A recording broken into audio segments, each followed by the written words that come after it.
and welcome back to the Safe, Seen, and Stretch book study. I'm author Schmidt Hasson, and this week we're unpacking Chapter 9, Lessons on Overcoming.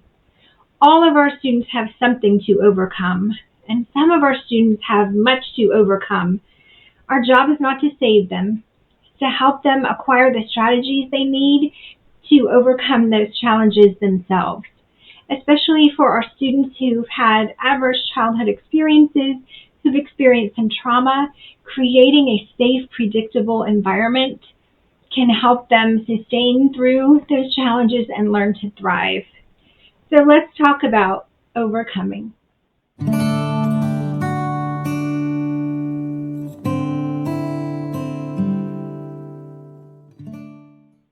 Chapter 9 is one of my favorite chapters in Safe, Seen, and Stretched. The setting is TEDx Eustis, an annual TEDx event in Central Florida where I was invited to give a talk. Now I speak at conferences, to school districts, and organizations around the country. But at that time, I was really terrified of public speaking. I was very comfortable teaching my graduate students in my classroom, but definitely not comfortable speaking on a stage. I had to overcome my fears, my limiting beliefs, and frankly, my limited skills because I had no idea how to give that kind of talk. Lucky for me, I met Coach Jennifer Samuels-Chance, who worked with me on all of that, on overcoming what was inside my head and overcoming the limited skill set I had, and set me up for success. But when I got to TEDx Eustis, I realized what I had overcome was nothing compared to what some of my fellow speakers had overcome. And one of the first ones on the stage was Tran. And as she walked out, I remember thinking she was physically so small and she had this small voice. But when she began to tell her story, I realized how powerful she was. Her family had fled Vietnam. They'd fled communist rule and conflict and taken a big risk to try to make it to the United States. And on that journey, their boat was taken over by pirates. They ended up on an island, diverted before they could get to the United States. They all became very sick. I just couldn't believe what this family had gone through to get here to the United States.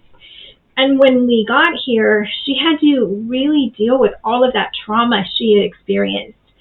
But like many kids who have experienced trauma, a positive school environment that was predictable and felt safe helped her start to learn and grow and thrive here in her new home. So she talks about that story in her TEDx Eustis talk. I'll drop the link in the description to this video, but also in her book, I Didn't Miss the Boat.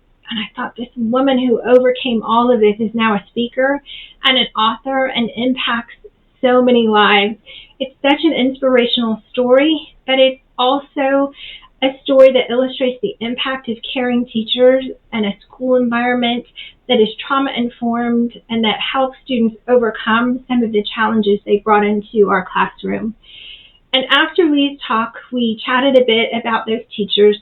She talks about this one professor she had when she got to Villanova to study organic chemistry. That's how much she overcame. She said Dr. Ludwig one day said to the class, "It costs you 25 cents a minute to be in this class. Make the most of it." Now, she was an immigrant, so she knew the value of a quarter. And she said, I started to see the value of time, and I really invested in learning, and I took as many credits as I could for the tuition I was paying. And it's a lesson that's impacted her throughout her life, just to make the most of her time. And I think for anyone who has overcome the things that Lee has overcome, you understand the importance of time and opportunity and learning.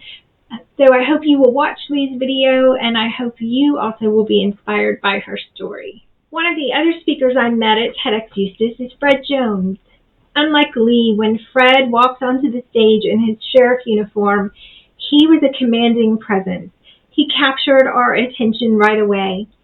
Fred was talking about when an encounter between a law enforcement officer and a citizen escalates into conflict, and how we can prevent that. You see, Fred does training with law enforcement officers on emotional intelligence. He teaches them how to recognize their own emotional states, how to regulate their emotions so that their interactions and actions don't escalate into something that can cause emotional or physical harm to themselves or someone else. I thought about the connection to teaching, and could we as teachers learn to regulate our own emotions so that our responses to students don't escalate conflicts in our classroom?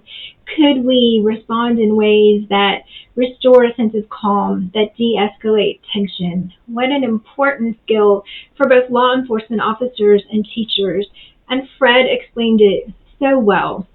But Fred has had to overcome a lot to get there. A lot of injustice, racial profiling, just a sense of being marginalized and othered at times. He told a story about being on a high school track team, going out and practicing for a long-distance run. He was running through a neighborhood. There had been a robbery at a home in the neighborhood, and all of a sudden, Fred found himself surrounded by law enforcement officers. They put him into a car, drove him to the home where the robbery had happened, asked the homeowner if he was the suspect. She said, no, it's not him. So the officers drove him back to the spot where they picked him up, put him out of the car, didn't really talk to him much about how he was doing. There was no apology, no attempt to make sure he was okay, just kind of dropped him off and left. And he was so angry, and he felt so targeted and just really struggled to overcome that traumatic event. That when he got back to school, his teacher and coach, Mr. Dramerville, talked to him about the event, said he was sorry that had happened, checked in with Fred about how he was feeling, and tried to make sure he built a relationship to Fred that would prove to him that people from different races and backgrounds could still create these strong relationships, these bonds, could still connect, could have empathy for each other, try to understand each other's stories. I was so happy to hear that Fred had a teacher who had helped him overcome some of that trauma, who had rebuilt some of that trust. Like Lee's talk, I'll drop Fred's talk in the description, the link in the description to this video. I know you will get a lot out of Fred's powerful talk and certainly get some strategies for your own emotional reactions to kids and how to make sure that you interact in ways that de-escalate some situations in the classroom. I was the last speaker on the TEDx Eustis stage that day, and thanks to my coach Jen and all that I had overcome, the talk went well. I did not freeze or worse, pass out. I got through the talk, and I think I communicated the impact of teachers and why we remember some teachers so clearly, which really was my goal all along. And I learned so much from the experience and from all of the other TEDx speakers who talked about overcoming. One of the best parts was after the talk, when we were just mingling with the people who had been in the audience, and I met a young woman named Holly who told me about her teacher, Miss Neal.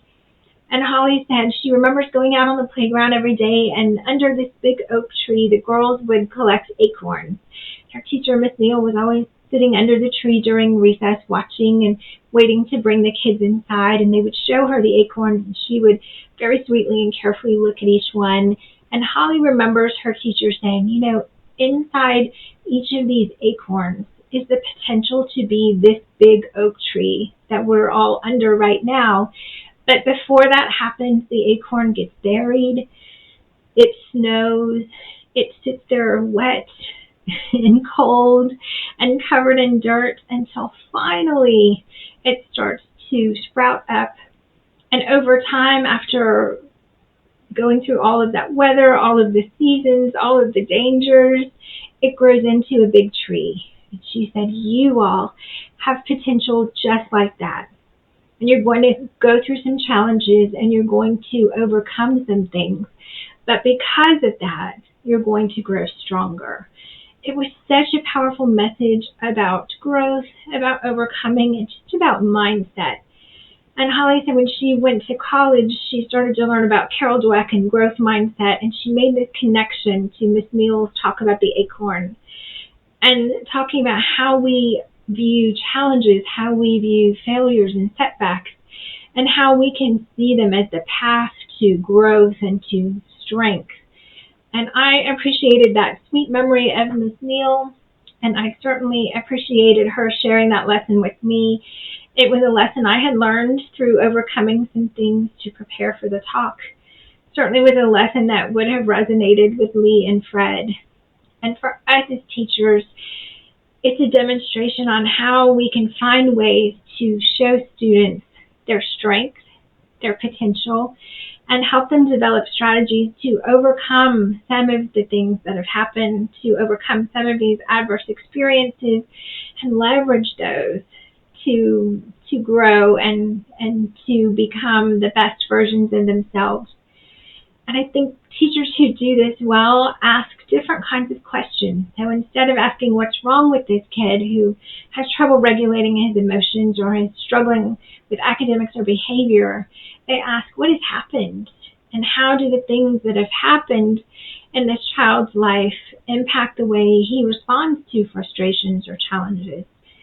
They also ask a really important question, and I'm sure it's a question that Fred's teacher asked and that Lee's teacher asked. What support does this student need in order to engage and become an important part of this learning community? What kind of support does this student need, despite all of the challenges, to achieve better academic, social, and emotional outcomes? And I know asking yourself those questions will really make an impact on your practice. And speaking of questions, stick around because coming up, we've got reflection questions.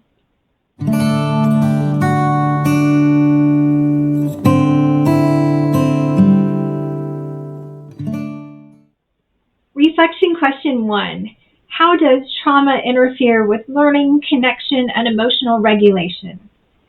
How do you see the impact of trauma manifest in your classroom? Pause the video if you need to. Take some notes. Coming up, reflection question 2.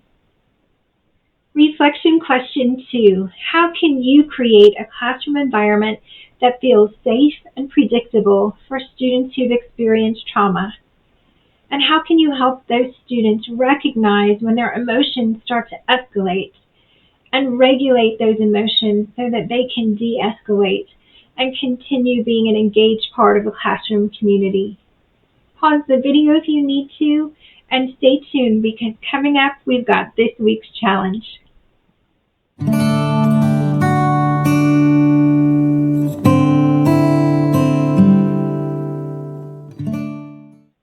This week's challenge. Think about your students who are struggling academically, socially, or emotionally. Consider how trauma may be playing a part in their struggles. Ask yourself the question, what happened to these students and how might the things that have happened in their lives be contributing to their struggles now? And finally, make a list of strategies that you'd like to try to implement to create that safe, predictable environment and to support them as they work to overcome those challenges. Thank you for watching these book study videos. Thank you for reading Safe, Seen, and Stretched. We'll see you next week for Chapter 10. Don't miss any of our upcoming content. Subscribe to this YouTube channel. And we'd love it if you'd head over to Amazon and leave a review of Safe, Seen, and Stretched in the Classroom. It will help other readers find the book.